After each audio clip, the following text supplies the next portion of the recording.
We'll be getting started now. Yeah, I'll just start recording. Yeah. Oh, okay. I'm also recording it. So we can have multiple recordings. All right. So we'll get started in earnest in about 30 seconds. See if anyone else comes in here. I hope everyone's doing well. And they are making their way.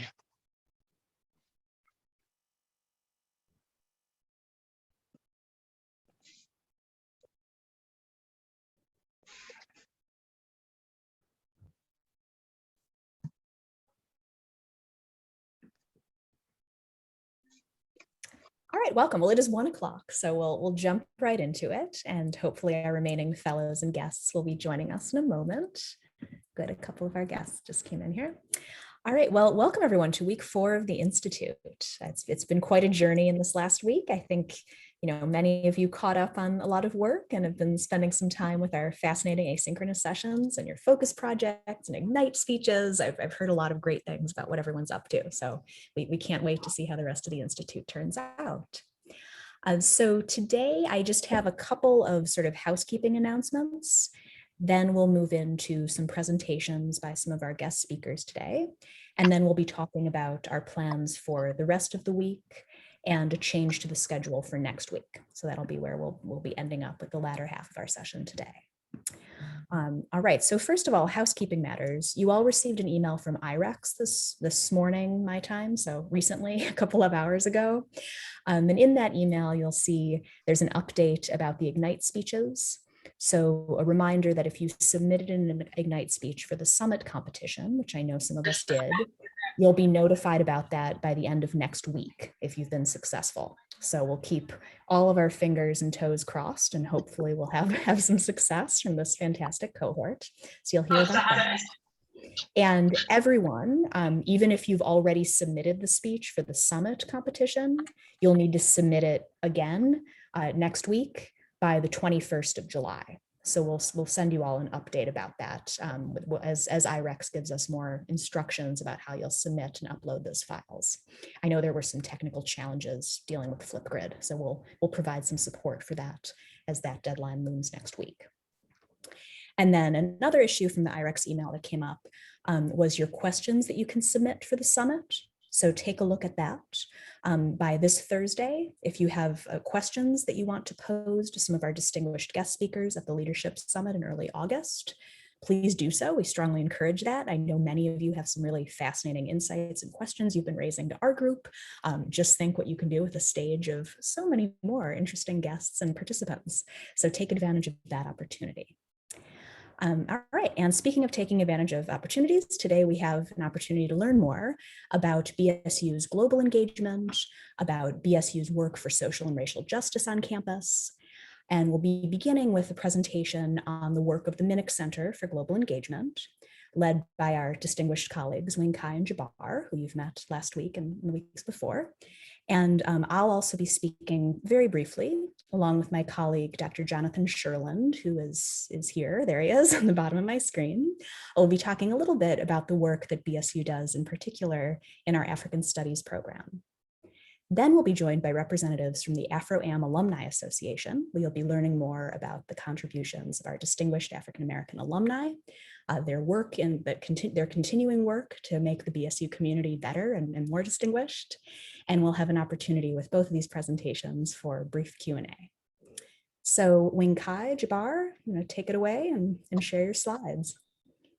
Thank you, Megan. I'm also joined by Michael Sandy, Director of Study Abroad, and also Jen Curry, Director of the International Student and Scholar Services. And so 4 of us would talk about global engagement on campus. And I'll start. And so each of us will speak for a couple minutes just to give you an overview about what we do here. Our topic is really focusing on international education and global engagement. And I would divide that into 3 areas: international education studies, leadership, and administration. So as international education leader, faculty, and managers, we are dealing with these kinds of issues. in general, there are 3 different fields of studies for international education in higher education. The first field is called Comparative Higher Education Studies. Scholars or academic programs are concerned with higher education system all over the world.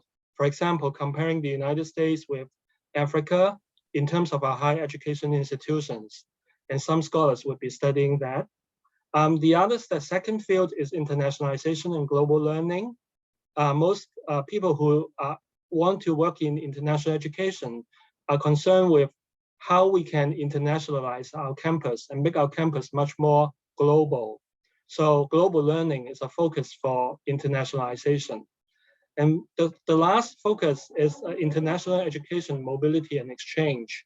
When we think about how we can learn from each other, the best way is to do a program like the Mandela Washington program, is to have this exchange between peoples and cultures, across peoples and cultures.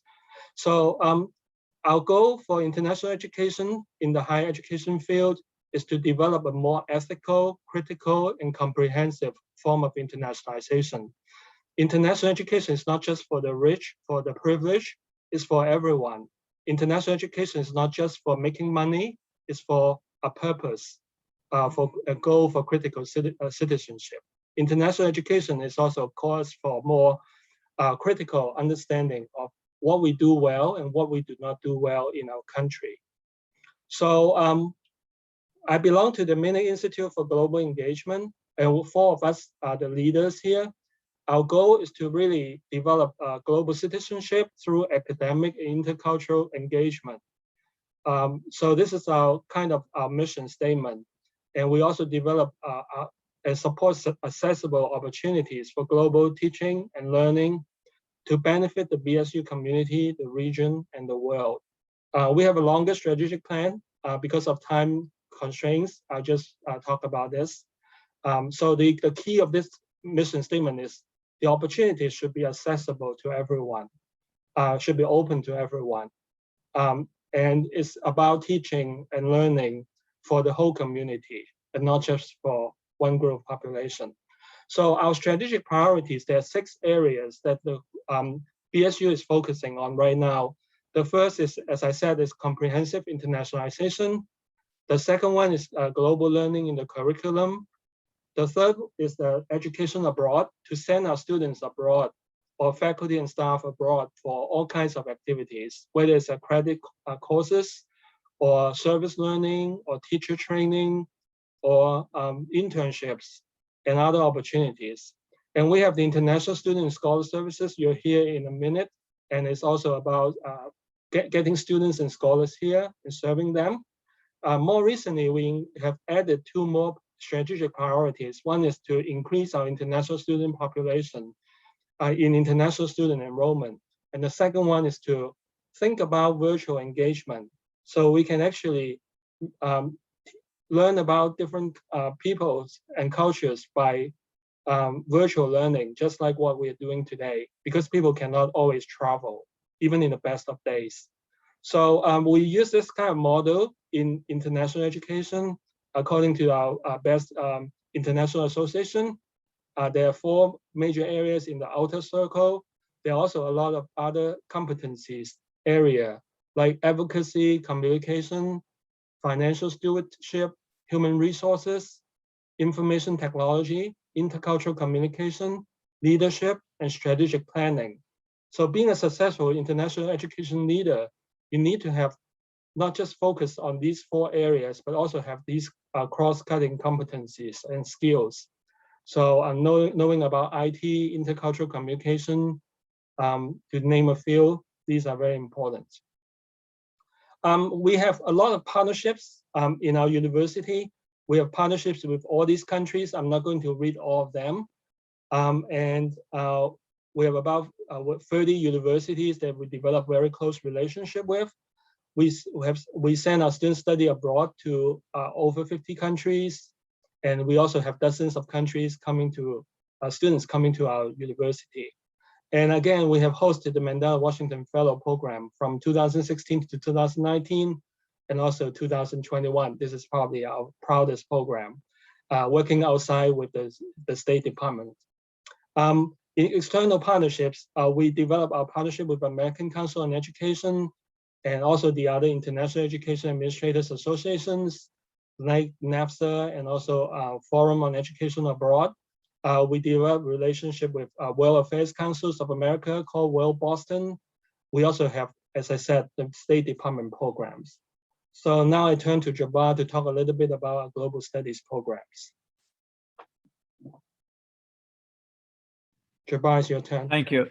Thank you, Unkai, for that. And thank you for joining us, all of you, this afternoon. As Unkai mentioned, my job is in the area of the academic category. Why? Because we think of the global programs from the academic side of the house is really the arm of the Minix Institute for Global Engagement. And as such, we offer a minor in 7 areas. So we have a minor in Asian studies, and this comes with 21 credits. Students, they can declare a minor throughout the 4 years that they do. And this is very popular, minor, globally speaking. Then the African Studies minor, and I know my colleague Megan will talk a little bit about that because it's really important now with so many issues related to social justice. And then we have the Canadian Studies, which I should say is the oldest minor globally speaking. Then we have the Global Religious Studies. This is really the most recent one. When I say recent years, mine is like 3 years, almost when we established this. It's very important to us to study all religions throughout the world. As Unkai mentioned, this is about developing a global citizenship and raise the awareness. And then we have the Irish Studies, so kind of going from Africa to Asia and to Europe. So Irish Studies also important, is very popular. Then we have the Latin American and Caribbean Studies. It's another popular minor among students who are interested in minoring in different global areas. And then we have MENA, or Middle East and North Africa Studies. This is actually, the name was the same, Middle East Studies program. Then we expanded to include North Africa. And this is the only one they have a directorship. So this MENA have a directorship or a director to lead the effort, where other programs, they do have coordinators. So my job is to work closely with my colleagues as coordinators and directors for this program. The general goals or objectives, as you see this, I'm not going to read all of them because you're going to see or you're going to have the PowerPoint. So focusing on internationalization of the curriculum, we have a movement now, is a very strong movement to decolonize the program and make sure that we cut across different areas in the global programs through the academic area. As I said, is really very, very important, because learning starts with the academic side of any learning process. Without that, all to me is rhetoric.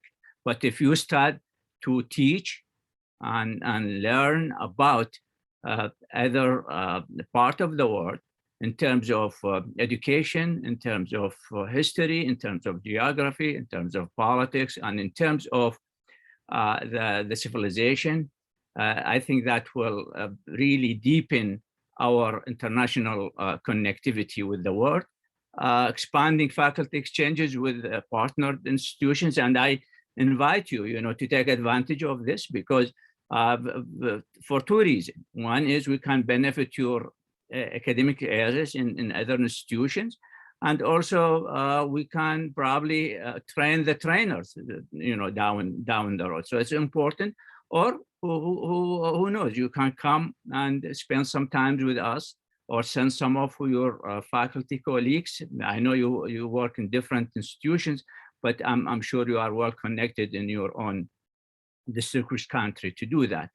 And we offer more opportunities, on the educational, cultural, and of course research.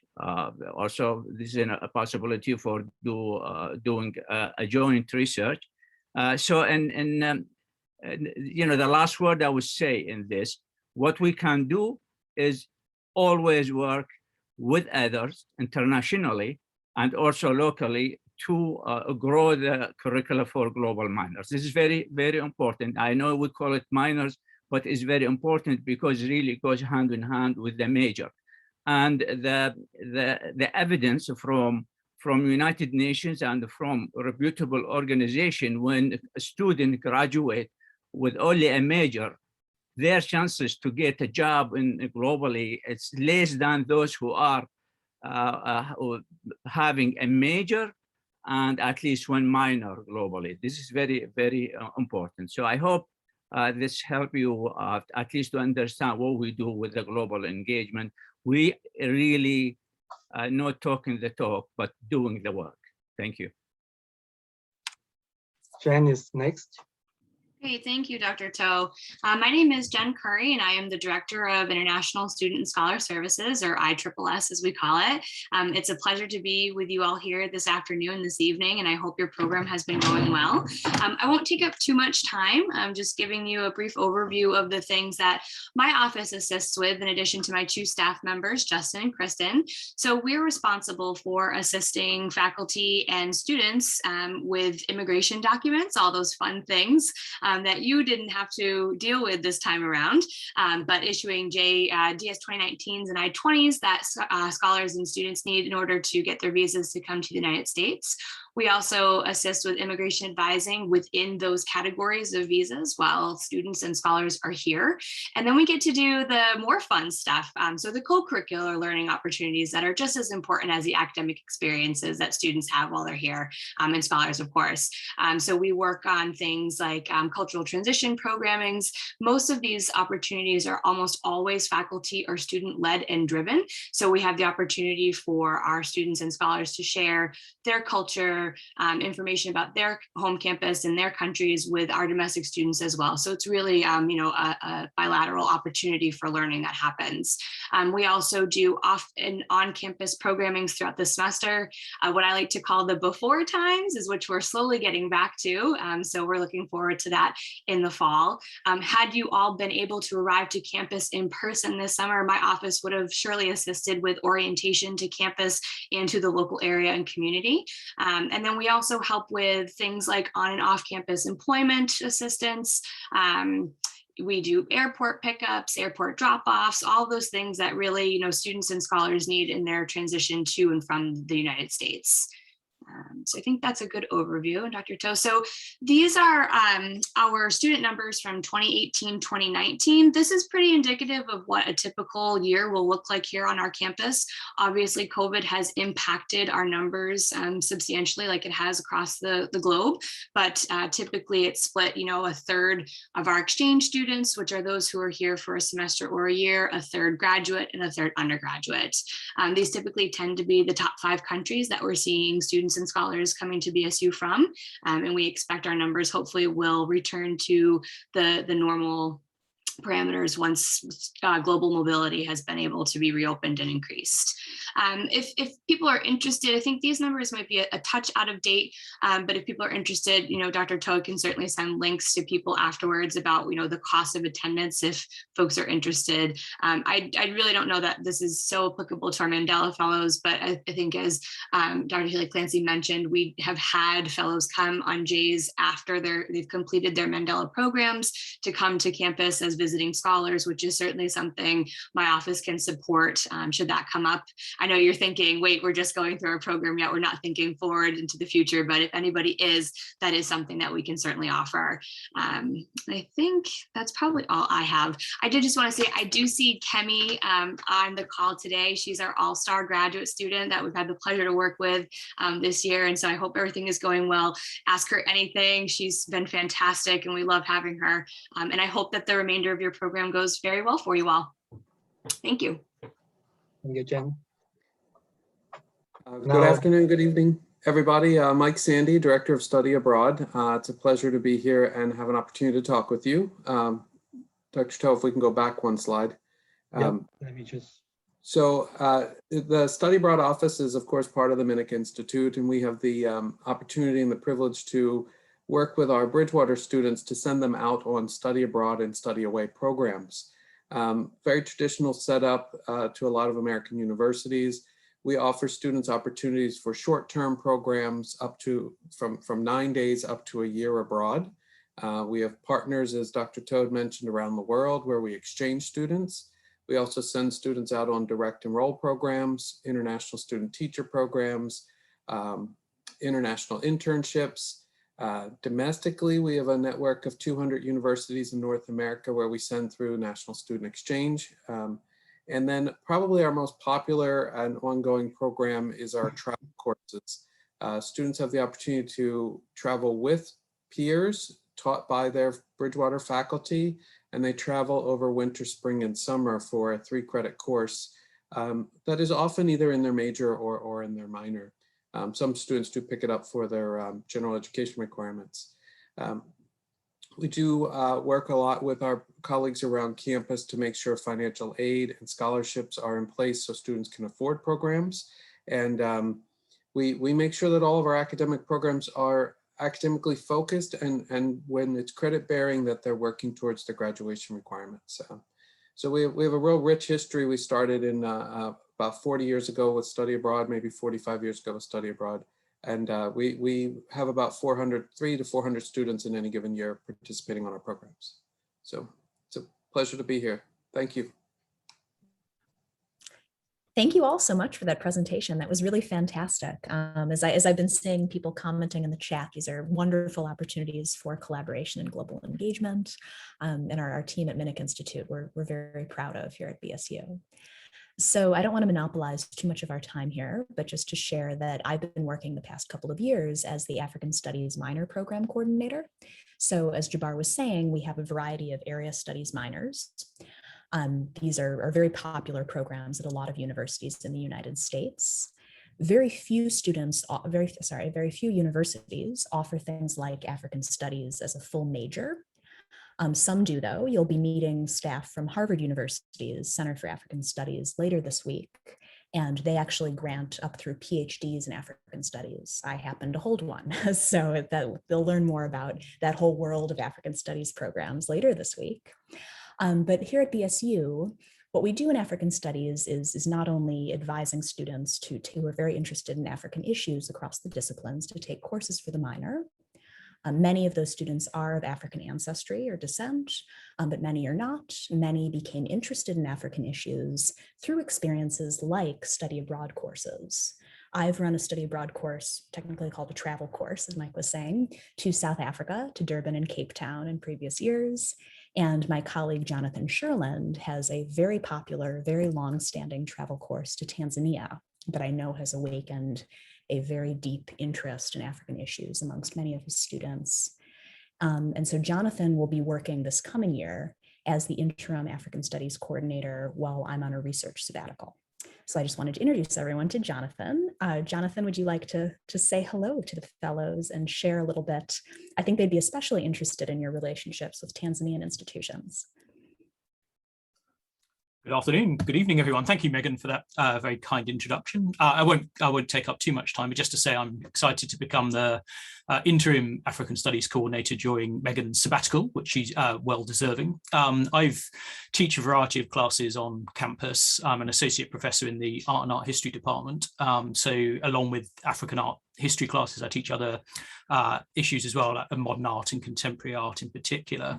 I also helped establish a global art history major, which we're quite excited about in our department. So it's an unusual program for art history in the sense that the students have to take classes in Islamic art, Asian art, African art history, Mesoamerican and Latin American art as well as the sort of more traditional classes that you take as an art or art history student.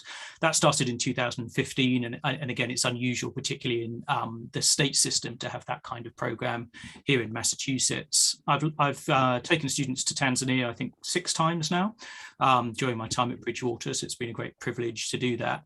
We work with a place called the United African Alliance Community Center, which is about an hour outside Arusha in northern Tanzania. It's a cultural center as well as a school and an orphanage, and a lot of the students that come are trainee teachers, particularly art teachers, so they get a chance to experience how to teach in that sort of environment with a sort of different set of resources to what they might be used to. And we also learn about East African architecture by visiting places like Zanzibar and Dar es Salaam as well.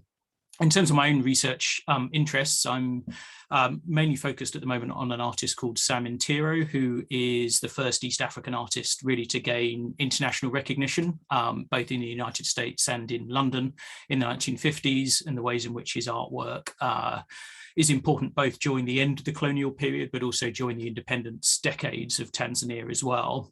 He becomes the first cultural commissioner in Tanzania. He's an artist who's yet really to be recognized properly. So it's been a privilege again working on his work, and my exposure to him was partly through the study tour. I've also worked on an artist called Paul Stopforth, who is an artist from South Africa originally. He's a protest and resistance artist. He's interesting because, as well as now being based in Boston, so he's been in exile since the early 1980s after an assassination attempt. We're lucky enough to own about 6 or 7 of his works around campus. So I think they're the most important works. Personally, I'm biased, but the most important works that we have on campus. And they adorn a lot of the most important buildings as well. So we do increasingly have a presence of contemporary or modern African art on campus, and he's a really good example of that. One last thing I'm working on at the moment as well is with a novelist and an anthropologist called Sultan Somji from Kenya, who established a whole series of peace and community museums in South Sudan, Kenya, and Uganda in particular. And in particular, the focus on material culture and the role it plays in indigenous peace and reconciliation practices, which are quite different, I think, to the way sometimes peace and reconciliation is taught by other institutions, particularly in the so-called West. He's a novelist as well, and I'm hoping he's one of the people that we might be able to invite to campus as part of the African Studies program in future months or hopefully next year, COVID permitting. But I'll leave it there so I won't take up any more time, but it is a great pleasure to meet you all today. And thank you again, Megan and Winkai, Jabbar and so on for the opportunity to help grow the African Studies program over the next year in particular. All right, thank you so much for your time, Jonathan. Thank you for joining us. Yeah, and as Jonathan was saying, a big part of our work in African Studies are these campus-wide events, right? We don't have that many students who are minors, but we do have a pretty big presence on campus in terms of having these public events where we bring artists to campus, musicians, scholars, previous Mandela Washington Fellows. We had some Zoom events this year that were panel discussions with previous cohorts of Mandela Washington Fellows.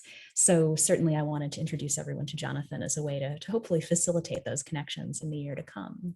So thank you all so much. All right, so we're going to move on now to the next part of our session today, where you'll meet some leaders of the Afro Alumni Association. Samantha Joseph is the president of the association. And we're also joined here by Mike Henry, who's been involved with the fellows in the past. So it's good to see you again, Mike. And also Christian Gonzalez. And so Samantha, do you want to open up the program here? Sure. Hello, everybody. And great to be able to speak with you guys today. So I am the current Fym Alumni President. I am the 10th president of our association. Our association has been celebrating our 31st year of being an association. Our mission is to reflect, connect, and make a difference. So we 31 years ago, it became a point that we needed a group together of people who have graduated, but who still want to give back to Bridgewater. And so our association was developed then. We also have, on top of Christian is my VP, Mike is a council member and a past president. And we also have another council member, Lionel, on the call as well. Mike, I'll hand it over to you. Oh, okay. Thank you very much. Good afternoon and good morning, fellows. How are y'all doing today?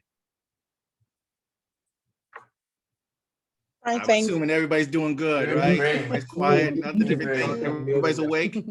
All right. That's great. So as Samantha said, my name is Michael Henry. I am the class of 1992. I am a past president. As Samantha said, she's the 10th president. I am the 8th president of Afro Alumni. So I've been involved for a long time since I graduated from the university. So just to add a couple of things though, to what Samantha just added, is that when Afro Alumni Association was started, it really started beginning from a student organization, Afro Society, which is the oldest minority student group on campus. And then it evolved, those students that graduated developed the Afro Society. We are the oldest alumni group focused for minorities on campus. And our focus is really about our students of color on this campus. And so that's what we do on a daily basis, to add to what Samantha just added. But when we got a phone call from President Clark to say, and Wing Kai mentioned that we are hosting the Mandela Fellows back in 2017, he asked us to get involved and bring some leaders from our organization together to meet and sit down with the fellows. So during that time back in 2017, and ever since then, all the years followed, several of our alumni has attended the different sessions that you've had in the past. We also do some mentoring sessions where some of our fellows wanted to meet some of our leaders in the same industry that you're working in. And we have put together a way for you folks to have a conversation with our alums that are actually doing the same field that you're working in currently. So we've had some lawyers, we've had some educators, we've had some people in law enforcement, et cetera, that have asked us to sit down and talk with us. We've also had a few times in the past couple of years that some of our alums have hosted some fellows to come to our homes. One of them is that's on this call Lionel, and hosted some speakers to come to her house and also have some of the food, that we have here, some soul food and some different things that folks were interested in trying. So we've hosted different programs for our fellows to meet other folks of color that are leaders in Massachusetts, in the Boston area. And also too, we have also traveled with the fellows throughout the time when they're sightseeing, gone with Wing Kai and during their, going to Harvard University or different other areas in the state and visiting. We have also had, as alumni, we have also gone with you folks as well over the years. So, and we are all still at this time, we still reach out and talk to the past fellows. One of the great things too is, after you finish the program, you folks will become alumni of Afro Alumni. So the proclamation of our president had made, that you folks will now be part of Afro Alumni. So you will be joining our family as well from wherever you are. Still contact and reach out to us and be part of it. And so forth. We are a very active organization on this campus, as Samantha said, and we're very excited to the new year. Samantha is in her second year and doing a phenomenal job. It's one of the things that we talk about, she mentioned, is reflecting and connect. One of the things is, I remember Samantha when she was a freshman on this campus, and she is now, we tag along to different events and programs. We support our students of color on campus as much as we possibly can. And you see how we act, one of the things that we try to talk to them about is come back on this campus and give back to our students. And as you see, one of our alums came back, gave back, and now she is president of this organization where she's doing a phenomenal job. I'm excited to see that the fruits of our labor of talking and working, and she's coming back and doing the same thing back. So I'll leave it at that. Is that okay, Madam President? Do you want me to say anything else? Nope, that's it. Thank you want me to be Mike. quiet? Because I could keep on talking, so she asked me to be quiet, so I'll be quiet. I know. Thank you, Mike. You're So welcome. to answer one of the questions that I saw in the chat from Dr. Solomon, our organization came together because one, there was not a lot of minority students on campus. And so when a lot of the minority students were on campus and had the organization of the society, one thing alumni understood is that in order for people of Black and brown people to really graduate from Bridgewater, we needed to have a community and a village. One thing that our culture is about is developing a village. And so the alumni came back to develop that village for current students. Also faculty, to support the faculty and staff as well. So that was one of the reasons why our organization was developed, to answer that question. And like Mike said, I am a prime example of, I watched the alumni when I was on campus. The Alumni Association came back and did a lot of events and was doing a lot of collaboration with us as students. And so that is what drove me to continue to come back to campus and now become the president as well. One other thing that I've done since I've been president is really try to bring back that collaboration with different programs within Bridgewater, with Legacy Office, which is now, which was CMA back when I was there, it's now Legacy. I also served as a vice chair for the Racial Justice Task Force as well. So our organization is really about coming back and giving support in any way that we can, not just for student events, but also just making sure that our community the Bridgewater community understands and supports all Black and brown students. Any other questions? Madam President, may I add one Thank more you. thing? Yes, please. One thing that just to want to add on there, one of the things that Afro Alumni has done over the years, is we have developed 5 scholarships for students of color on this campus. We have endowed those scholarships. So we have 5 scholarships that Afro Alumni itself has done in our alumni, along with, there are 7 scholarships really focused with students of color for minorities, Black and brown and African descent on campus. And out of that 7, 5 of them are Afro alumni have developed those scholarships and endowed those over the years. Which is something that we have been very proud of. And, we are continually to add more money into those scholarships so that more students can reap the benefits. More money that we added to those endowments, the more money that students can get for their education. So I just wanted to add that one piece in there. Yeah, that's very, very important. Yeah, thank you. Jabril, were you raising your hand? Do you want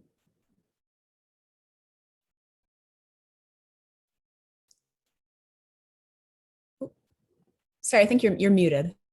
Also, my internet connection is a little unstable right now.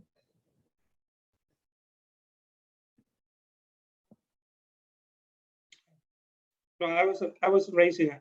I mean, I was asking Samantha that, as one of the few Black faculty members at Bridgewater, I'm always interested in trying to figure out how do we connect Black and brown students to like some of the work that some of us do. I mean, I do a lot of research and have a lot of projects that are based in the community where you need research assistant, field workers, and I'm just very excited about the opportunity to sort of cultivate that work to help elevate, because we have a lot of talented Black and brown students, but they're always under the radar, or even students don't even think about some of the things that they can achieve working with us as faculty members. So I think that's something that all of the program you presented, the African Studies program and everything else, I can just see how it all connects with really kind of providing opportunities for students from these backgrounds to kind of just find pathways to achieve all kinds of things that may seem impossible if you look at it. So. Absolutely. Yeah, that theme of access and opportunity has been really overarching all of these presentations. With our travel courses, I mean, speaking to my own experience, most of the students on my travel course were either students of color and or first generation. They were mostly women, right? That's not necessarily typical, right, of all study abroad courses across the United States. As Wayne Kai was saying, those tend to be kind of rarefied, expensive privileges. So we work very hard on this campus to make these opportunities available to everyone. So I see we have some questions that have come through in the chat here.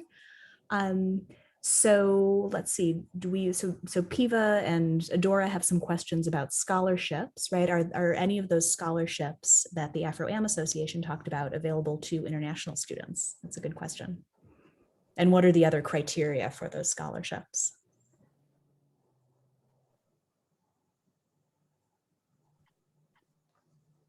Madam President, are you going to answer or you want me? I think you're on mute. You are our scholarships chair, so that is your question. My question. All right, thank you. So most of our scholarships are focused with current students that are on campus, freshmen and sophomores, most of them are, in particular driven by majors. Now, our Mandela Fellows or international students, that is a great question. I don't know that answer currently. I don't know that answer. That will have to, we have to have that conversation with President Clark and how that will work, if that can work. But all our right now current students, our scholarships are focused with students that are less fortunate and tough in the communities and, trying to stay in school. And so forth. So I'm not going to say no. I just don't know that answer if, from an international perspective, if our, scholarships are now, Wing Kai, I don't know if you know anything about the international scholarships and so forth. Yeah, I think I can speak a little bit more about the, in terms of global engagement and what we offer here on campus. And so we, so there are two ways of getting funding after this experience. One is through IREX and the State Department, and participate in any of the programs they offer in the future. And one of the programs that I have participated in myself is the Reciprocal Exchange Fellowship. And also Dr. Wendy Haynes also visited South Africa, and I visited Uganda and Cape Verde. Based on the Reciprocal Exchange Fellowship.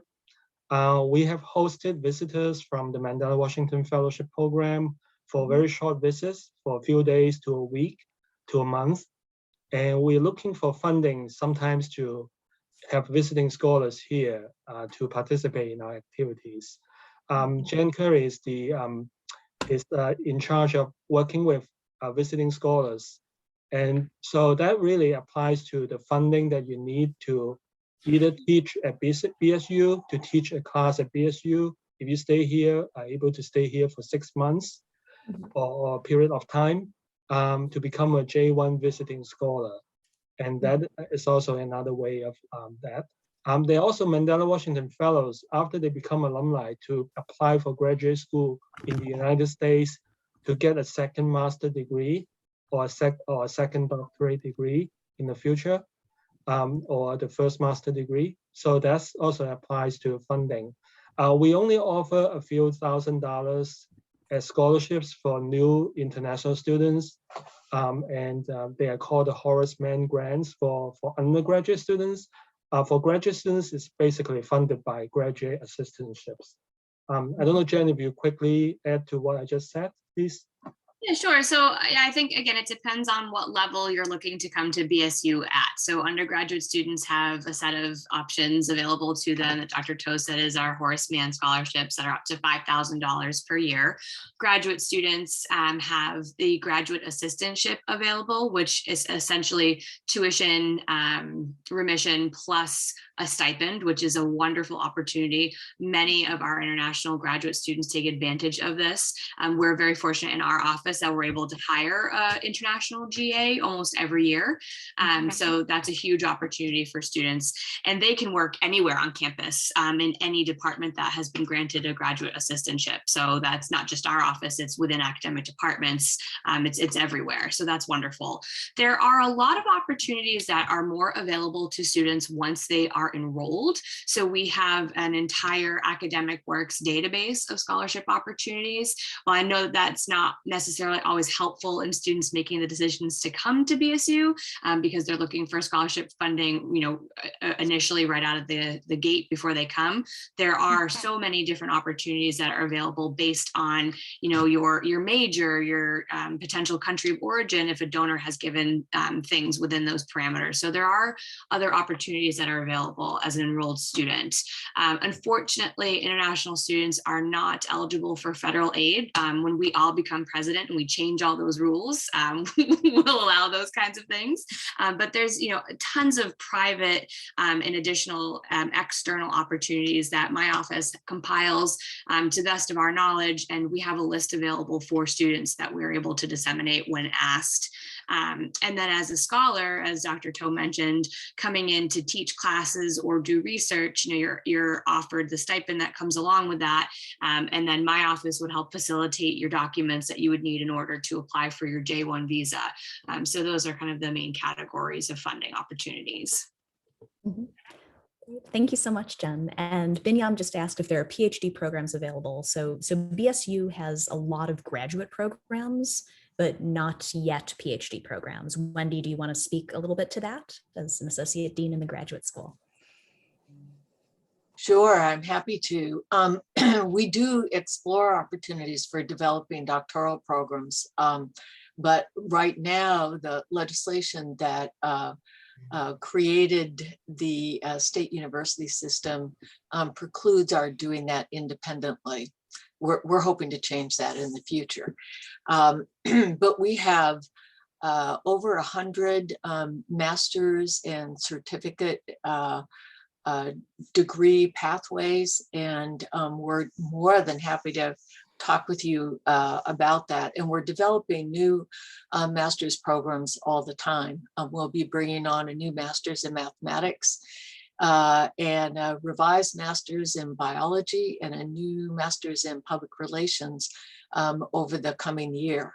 So, and then we have an MBA and Master of Public Administration, all kinds of possibilities. So if any of you are interested, please do reach out to me and I'll connect you with our graduate admissions folks who are a wealth of information. And we are, of course, known as a teaching university. So we have a massive array of education, master's level opportunities.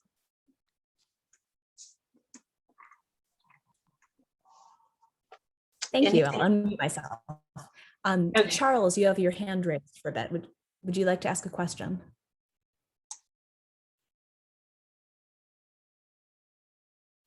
Charles, did you hear me? Sorry, my internet connection's a little choppy today. Oh, yeah. Go ahead. Yep. Mm-hmm. Oh, yeah.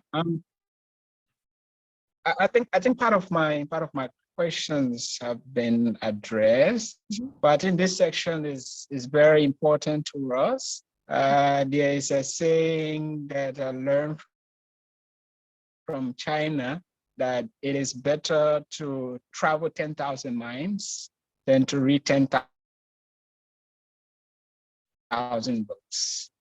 So there is huge experience that comes with traveling, because by just touching on the soil and beginning to interact with people sets a new path for experience. So I believe that times to see.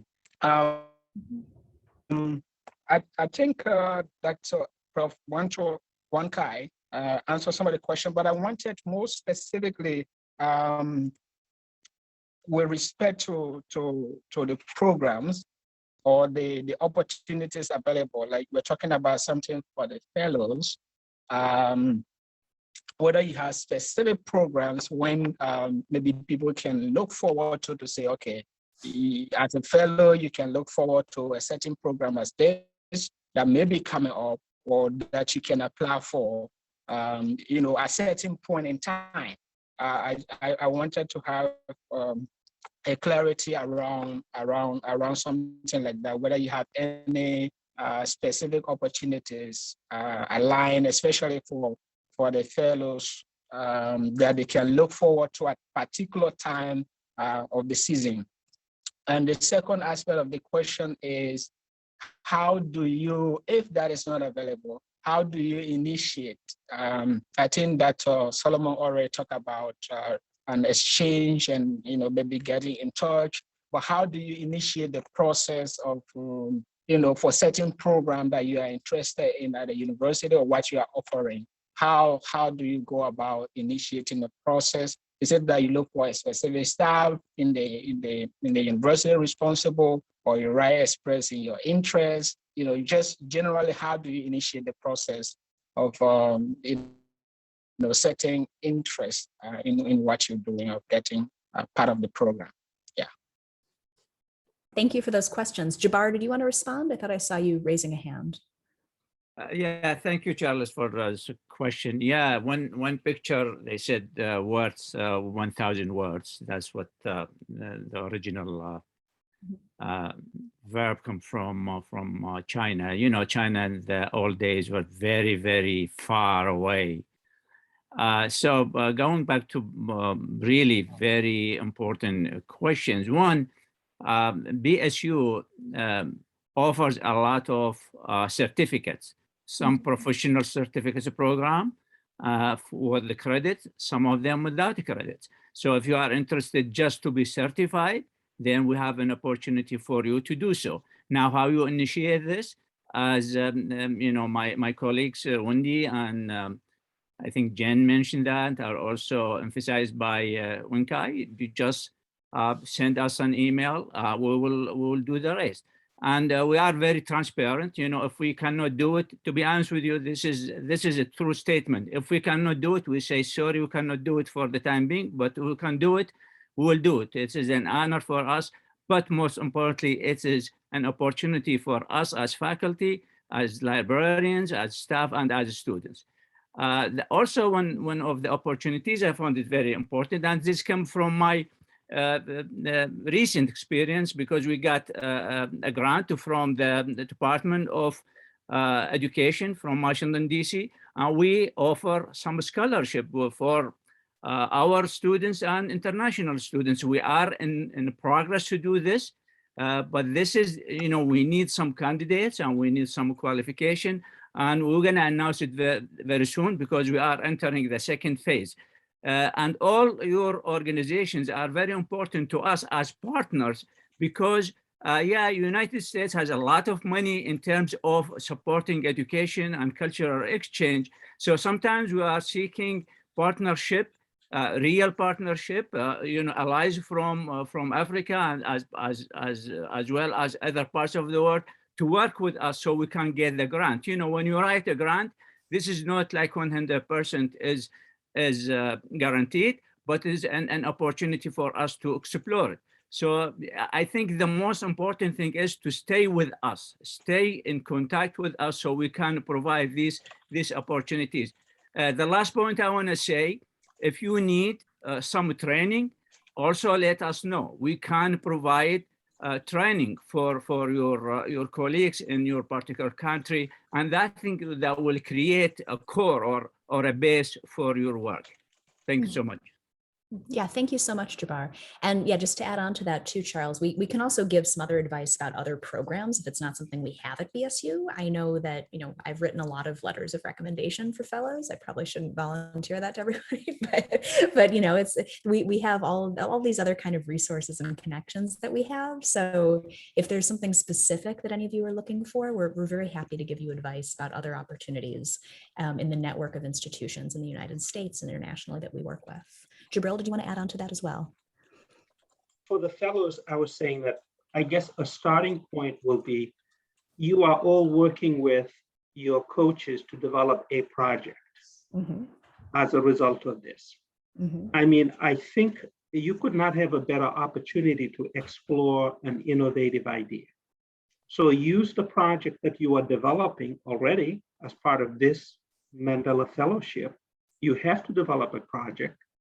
And think strategically about the project. Don't just think short term. Well, I have to do this for the Mandela program, check the box and move on.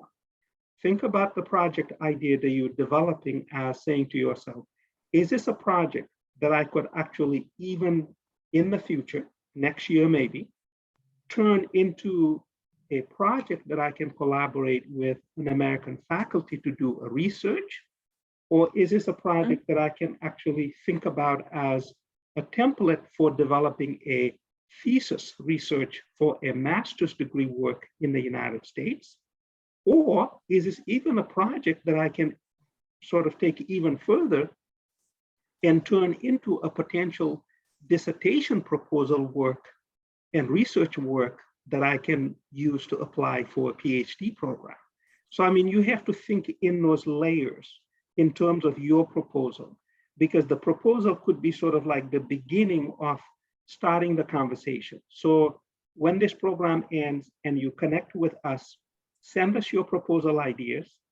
Either it falls into our own research, or we know somebody who's doing research in that area somewhere in the United States, and we can connect you with those people to pursue the research.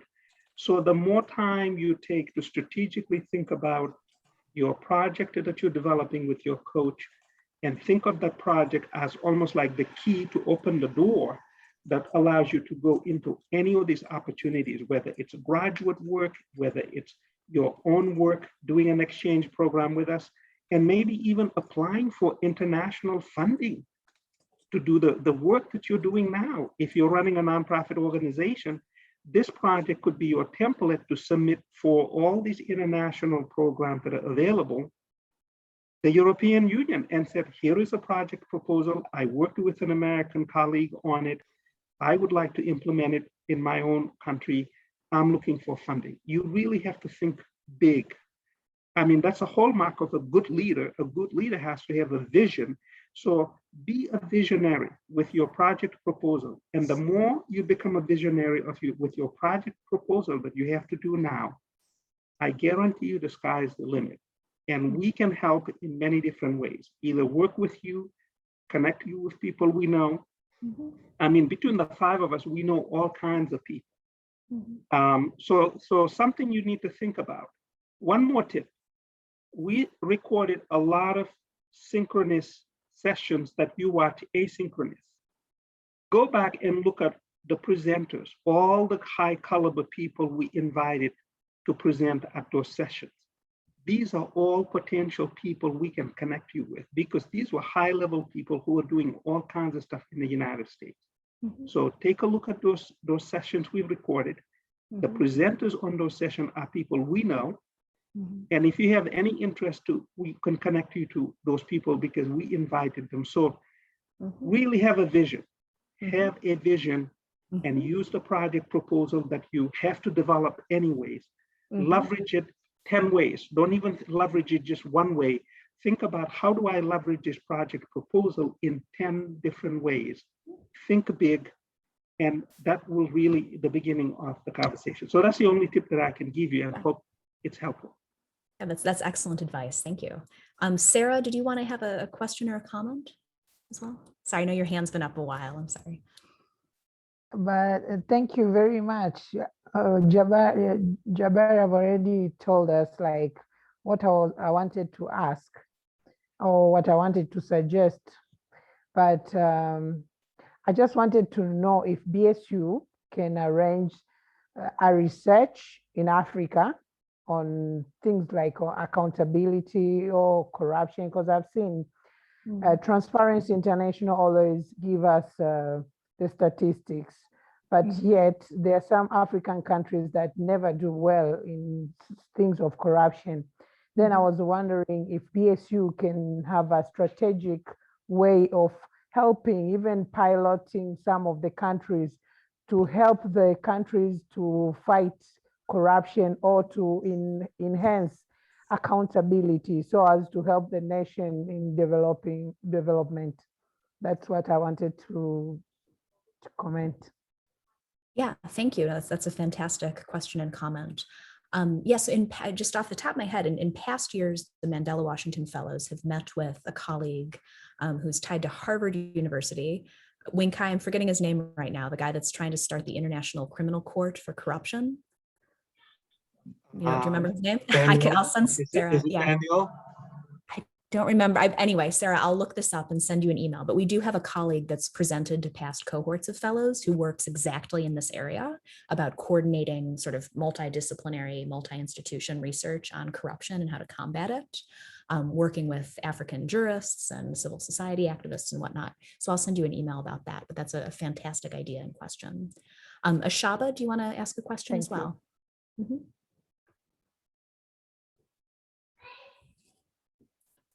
Yes, Ashaba? You're muted. There you go. Sorry. Actually, I was almost, putting my hand down. I was very excited to hear, the mention of Uganda. Since I'm from Uganda, that really excited me, to hear that. And also, when I just joined I remember that I should ask probably my coach, because there was a mention of an aviation course. Even, that session where we had, where they were dividing us and we're speaking to different, staff from BSU, whenever they kept on telling me that, I should look into the aviation program that is very new. But then I'm thinking, since I have a session with my coach, probably this coming week, maybe I should inquire from her, more. Yes. So yes, but I was excited to hear about Uganda. And I wanted to say that I'm happy that Uganda lives on in the hearts of other people, since I'm from here. And I'm very happy to be here. Thank you so much, Megan.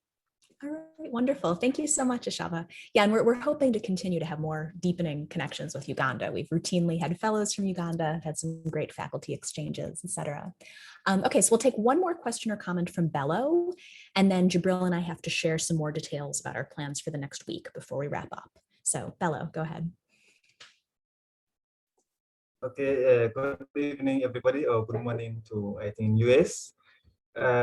Seriously, I'm very excited to see all these opportunities you have been sharing with us today. And me as a teacher and trainer of trainers, I see too much opportunities from this. And I do hope that I already started with my coach, that is Jacqueline Boivin, and she has given me wonderful ideas and also possibilities of opportunities. And I think, as Dr. Solomon said, we are going to connect more with you, and you can connect us with others and see how the platform, for example, I am starting a training of trainers unit, and I think it is the opportunity for me to have more visibility, skills, and partnership with you and even other fellows who are doing the same things in the training that we are doing. Thanks again. Wonderful. Thank you. Thank you so much for those reflections and comments. That's great. And this session is a really fantastic way to begin this week, right? Because this week is really jam-packed with opportunities for all of us to make more of these rich professional and personal connections. So just, quickly reviewing the itinerary for this week. Tomorrow we'll be meeting at 4 p.m. GMT for a professional networking session with two groups that are involved in civil rights activism in the broader Bridgewater community.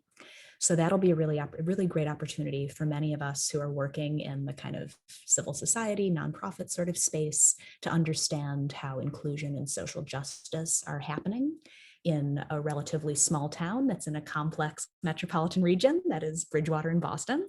So we'll be learning more about that tomorrow with our colleagues from DICE and BCCR, as you can read more about on your syllabus. And then on Wednesday, we'll have 2 different sessions. The first is a community service session, which Jabril talked to you a little bit about last week. So this is our session, we'll all be together. This isn't the one where you're doing the individual presentations or the group presentations. This one will be meeting with representatives from the Department of Children and Family Services offices in 2 different communities, New Bedford and Plymouth. So you'll be learning more about the work that DCF does to work with children and families in the region and resolve domestic violence and other sorts of challenges that our families are facing in Massachusetts. And then subsequently, we'll be visiting the Harvard Center for African Studies, which is always a highlight of our program. Usually they have very good snacks, as I was saying the other day, but you'll have to cater your own snacks this year. So we'll be meeting with some leaders of that center to see what a much larger university is doing in similar kinds of initiatives of international engagement, and particularly in African studies. And then on Thursday, we'll be having 2 different sessions. First, you'll be working with your community of practice. And that session meets earlier. It meets at 3 p.m. GMT.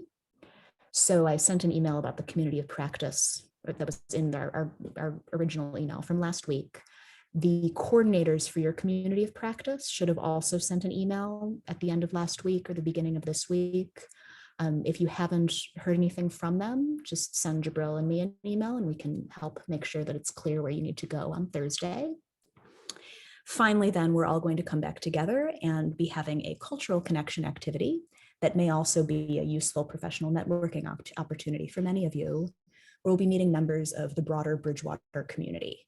So that will include more alumni.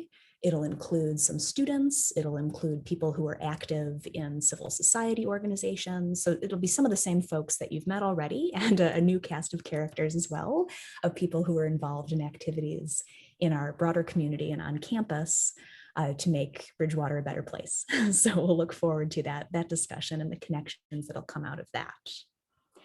And then finally, before we wrap up here, oh, and I'm sorry, thank you so much, Mike. I'm sorry I missed your chat there. Thank you so much for joining us. It's great to see you again. And before we wrap up, Jabril and I just have one other announcement about some rather difficult events that have happened over the past week and a resultant change to our syllabus moving forward. So if you look at our original syllabus, you'll notice that there was an optional event scheduled for Mandela Day on the 18th. So that's the Sunday event. So we made it therefore optional. And that was a panel discussion sponsored by a group called South Africa Partners.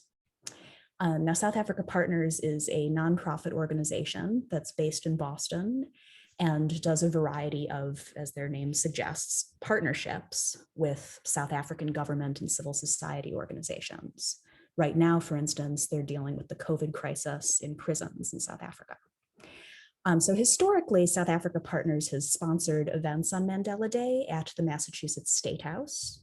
And in the past, our fellows have been invited to speak at those events.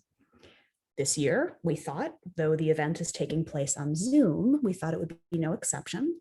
And Tumi and Shego, our fellows from South Africa, were invited to participate. However, South Africa Partners Executive Board was concerned that Tumi is a member and works for the Democratic Alliance, an opposition party in South Africa. And so rather abruptly, the executive director sent me an email saying that they would not be comfortable with Tumi participating in the event as an opposition politician. So we all had a long conversation about this, and with Tumi and Shego and the rest of our BSU team, we decided that we would withdraw from that event. So we'll have an opportunity to talk about that decision briefly. But just one other update to that story, which Tumi and Shego are very much part of and know about.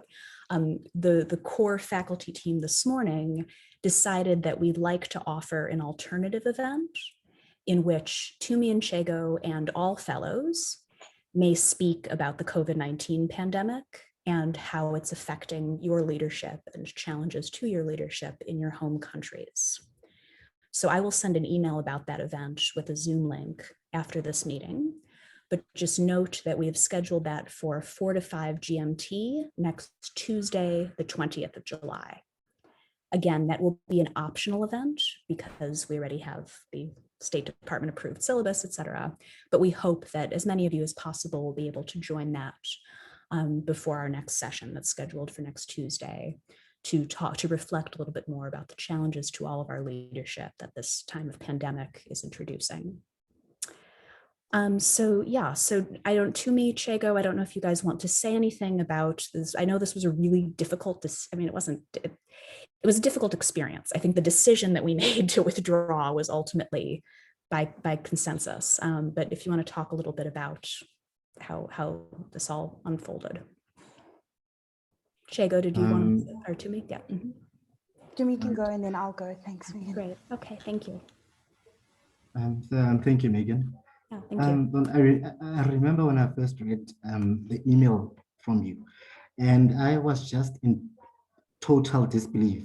You know, it's unfortunate that 20 years into the new democratic dispensation in South Africa, we are still confronted with, you know, things such as discrimination.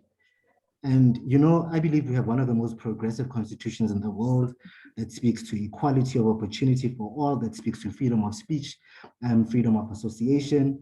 You know, it's beautiful and it's legislated on paper, but I feel as if it's not reflected on in our everyday realities, and that for me is problematic. You know, so we can't really talk about inclusivity and diversity, but at the same time, alienate certain people from actively participating in, you know, discussions that are aimed at coming up with solutions that will, you know, benefit our country. So, and, you know, the worst part for me is this was not even a political campaign, as I said. You know, it was just an opportunity, you know, to talk about issues of systemic racism and, you know, the impact of COVID-19, and which I feel those are very pertinent issues. So it made me wonder certain things, like, what are you afraid of? You know, what is it that I could possibly say that would offend you? Like, or is it that you want things that reflect the skewed realities of what is really happening in South Africa? I mean, currently our country is burning. I think, Tseho, you know what's happening right now in South Africa with the unrest and the protests. You know, so it also made me further question whether, you know, when I apply for a job or opportunities, will my association with the DA become an impediment to my own advancement? You know, are opportunities really for a few politically connected individuals? So it made me question a lot of myself and really my place and position in my country. So I remain conflicted. I can't even, you know, articulate exactly the things that I want to say, because I mean, I do not want to lie. This whole experience left me a bit triggered, you know, like I'm shocked. I'm shocked and very disappointed in the board's decision, you know, yeah. Yeah, and I think we all share that shock, and as you know, Chego also said in her email to me about this, you know, just really disheartened, just sort of in disbelief that we're at this point. Chego, did you want to add on a little bit? Yeah, I think for me at the time, I know Dumi at the time said, Tseho, go ahead, because they hadn't withdrawn me. And it was, I guess in the moment, it was very important for me to know that I've spoken to Dumi and that we all come up with a collective decision of what decision stands for us as a collective, what decision as a collective sends a strong message. And for me, there was a lot in us saying, we're not going to be there. In as much as it won't be on a post or no one will know, there was a lot in it. It was also important that for me, that I thought about like the ethos of what this program or what the fellowship tries to emulate, what the fellowship tries to bring about in us in leaders. And I think leaders should be able to navigate, even if someone is in an opposition party or someone holds different politics. It's about how do you create space? How do you allow everyone to come? How do you allow everyone to come with you, irrespective of who they are, how they identify, who they're affiliated to? The moment you need to exclude someone because of their affiliation, I think for me, that completely then went against what we aspire to and the kind of leadership we try to create. I think there's other ways to deal with diversity. There's other ways to deal with opposition.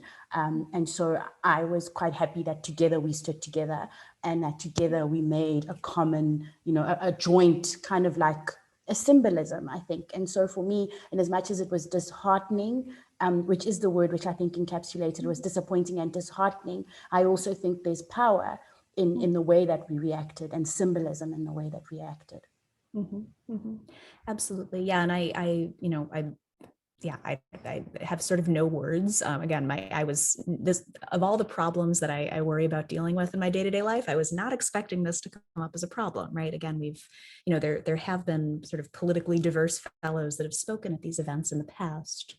And, I really get the impression that the current pandemic has just, in the sort of political climate in South Africa, both directly connected to the pandemic and with Zuma and everything else happening, has just made the board very paranoid, and it's disturbing. I think it tells us a lot, both about challenges in South Africa, but also in the United States. I think a lot of the people that were concerned about this were Americans who were afraid of the kind of optics of them being too inclusive in an event like this, which is, again, to me as an American and as someone who's very concerned about South Africa as well, is really doubly disturbing, right? And yeah, we really appreciate your moral leadership, both of you, in coming to this decision and working with all of us in the core team about trying to find a way forward. So, I did share with the executive director that we will not be participating in the event this year. And, I think we got our message across very clearly that we do not approve of this sort of censorship and discrimination, as Tumi spoke about a moment ago. So thank you all so much. And thank you for your comments in the chat on this. So, this is a topic that we can certainly come back to. Again, it brings up a lot of challenges to our leadership in these international institutions, and we'll certainly come back to these themes in the weeks ahead.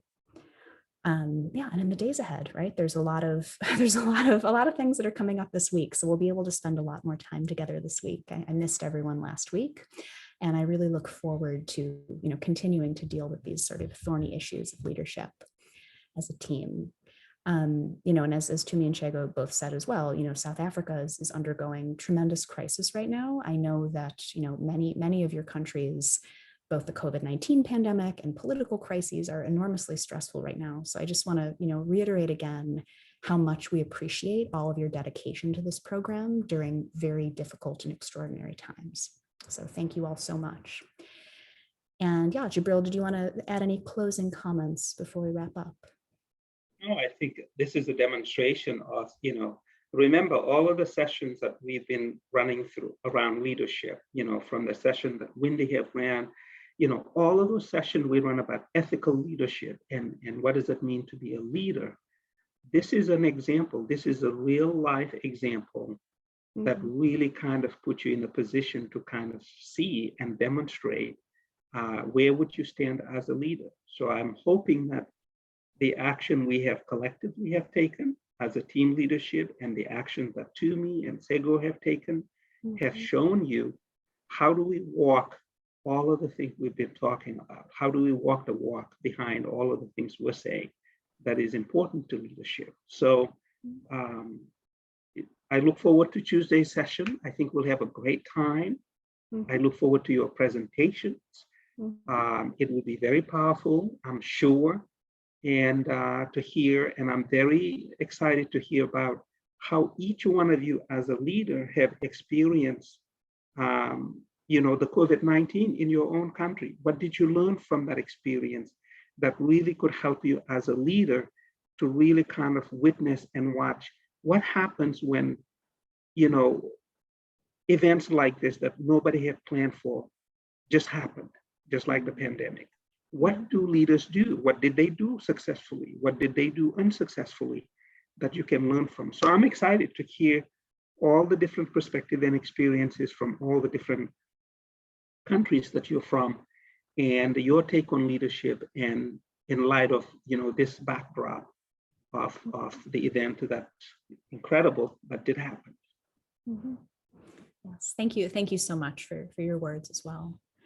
All right, and thank you everyone for your comments in the chat about this. I really appreciate all of your solidarity and support in this experience. All right, so do we have any other comments, questions? Winkai, Jabara, Wendy? I know it's getting late, so it's very important today to think about how we bring different areas to talk about our international education, our connection with Africa and our African American colleagues, and they are all interrelated, as Jibril said earlier. And I hope that you will take today's lesson and think about the connection and some of our possible partnerships in the future. Yes, absolutely. I will also thank you very much, everyone. We'll look forward to seeing you tomorrow. Thank you. And I'll send an email with a follow-up about the event for next Tuesday. Thanks, guys. Thank you, everyone. Take care. Thanks so much. Bye.